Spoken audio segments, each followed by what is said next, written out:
This is Red Carpet Fly's News on the Fly, bringing you daily, unique, and interesting entertainment, celebrity, and luxury news for January 20th. Before we get started, make sure you like, follow, and subscribe to Red Carpet Fly and hit that notification bell so you don't miss a single News on the Fly episode. Okay, let's get into these headlines. Tupac Shakur Experience Wake Me When I'm Free exhibit at LA Live.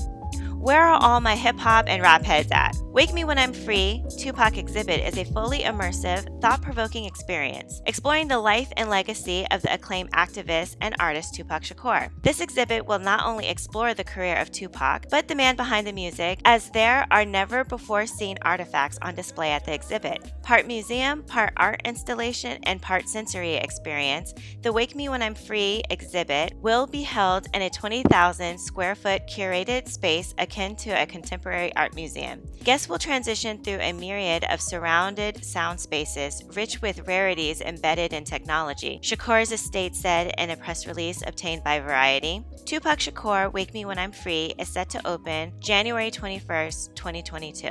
I think this would be a really great museum for anyone who is a lover of hip-hop and rap. When I was younger, I really didn't care for Tupac. I mean, I like some of his songs, but I wasn't a big Tupac fan. It wasn't until I watched a documentary, I don't know which documentary it was, there's so many of them, but it was about his life and I really started liking him. Like how his mom, Afeni Shakur, was a part of the Black Panther Party, and his love for poetry and his community really interested me. The documentary I watched really went into the duality Tupac possessed, the activist and the gangster rapper. I really started to understand him as a person and have a lot of respect and appreciation for his art. If I find some time, I might check out this museum. I think the ticket prices vary depending on which day of the week you go to visit, but if you're in LA, I definitely would check it out. You know, LA has a lit museum scene. Tons of unique and interesting pop-up museums come through LA, like the Interactive Ice Cream Museum, which I wanted to go to so bad but never went. So I don't expect this museum to disappoint.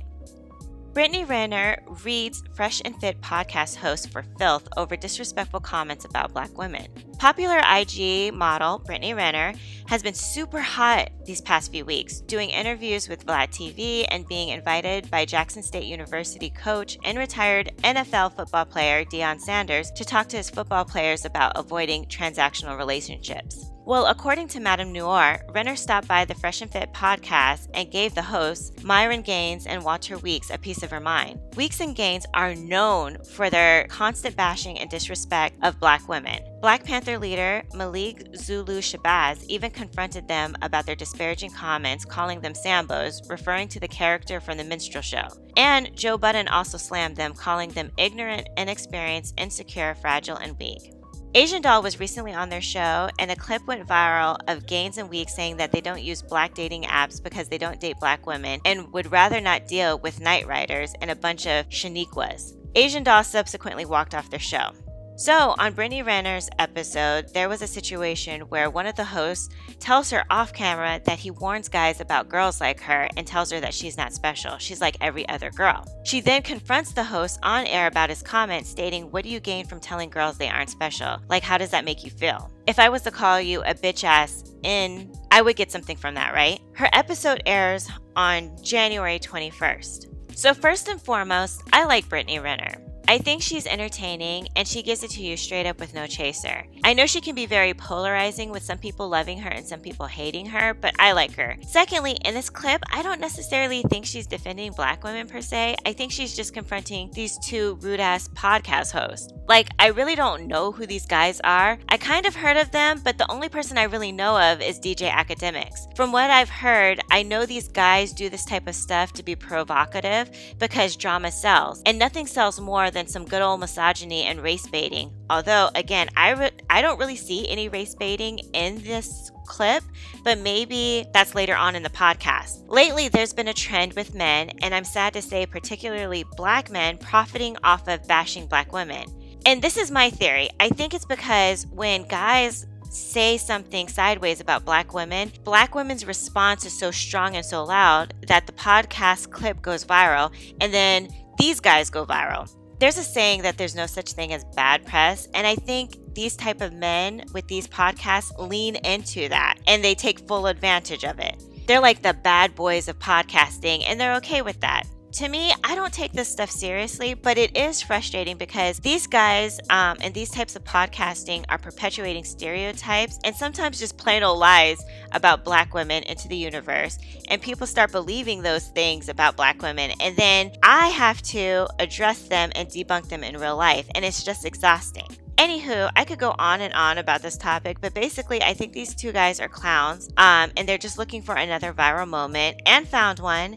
And I know I won't be watching or listening to their podcast or this episode, but I'm sure I'll hear about it.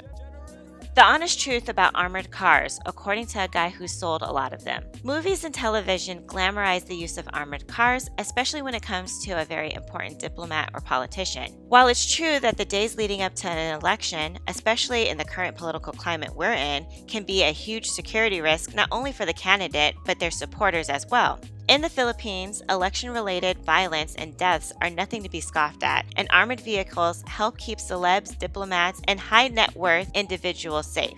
Although politicians are typical users of armored cars, according to abs-cbn.com, Hans Tan, armored vehicle specialist in the Philippines and CEO of Luxury Cars Manila, states that 85% of his clientele are actually just business people. Tan's family has been involved in the car armoring business since the mid-1990s. Back then, Hans' father imported armored vehicles from different companies overseas to cater to the needs of local VIPs. Hans took over the business in 2013 and rechristened the enterprise Luxury Cars Manila. Apparently, having an armored vehicle is necessary, especially to those who pass by security risk areas. The example Hans offered is factories and far-flung or secluded places. I tell clients it's better to have it and not need it than to need it and not have it. There are basically two types of ballistic protection levels, according to Hans, one for handgun protection and another for assault rifle protection. In local settings, Hans observed that the majority of assassination attempts are done by riding in tandems. In other words, they typically use handguns. The business owner clarified that not all vehicles can be armored. The capacity of a vehicle's chaseness is a major consideration in armoring. About 640 to 700 kilos would be added to the weight of a Hilux, about 750 kilos to a Fortuner, and about a ton to a Super Grandia. Other brands might get upset, but we're very biased towards Toyota because it's a brand we've worked closely with and we've seen the durability, says Hans.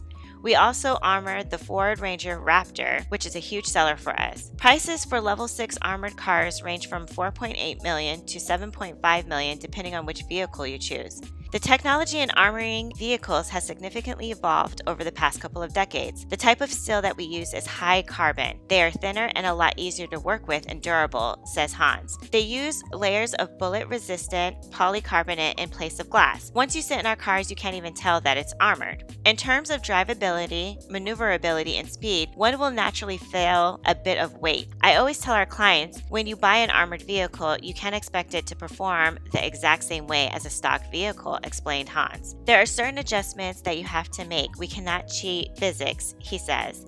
He added that it would take a little bit more time to stop a heavier vehicle compared to a stock vehicle. In the end, Hans states that having an armored vehicle doesn't provide 100% protection to its driver or passengers, but it's nice to have. And for the ones who can afford a bit of extra security, why not? I thought this was a really cool story because you don't hear that much about armored cars, and I'm sure there are some rich people out there that own an armored vehicle. The only time a situation where the thought of having an armored car came up for me was when I lived in New York. I was working at a financial institution, and the portfolio manager I assisted was flying to Qatar, Abu Dhabi, and some other places in the UAE to meet with company CEOs, and I needed to make sure that he had car service the entire time. I think some of these places might have been a little out of the way. Not only did I get his visas, but he also wanted me to make sure that I had the US Embassy info available to him. The whole trip was making me very nervous. I remember reading or seeing something about the cars used for the car service being armored, or at the very least having bulletproof glass. It was crazy, but I was able to coordinate the whole trip from New York to the UAE without any issues. I did this a couple of times and everything was good, but seeing this story made me think about that. You know, you never can be too safe. Well, that's it for Red Carpet Flies News on the Fly for January 20th. Please like, follow, and subscribe to our YouTube channel, Red Carpet Fly, and also follow us on Instagram and Twitter at Red Carpet Fly. And until tomorrow, always stay fly.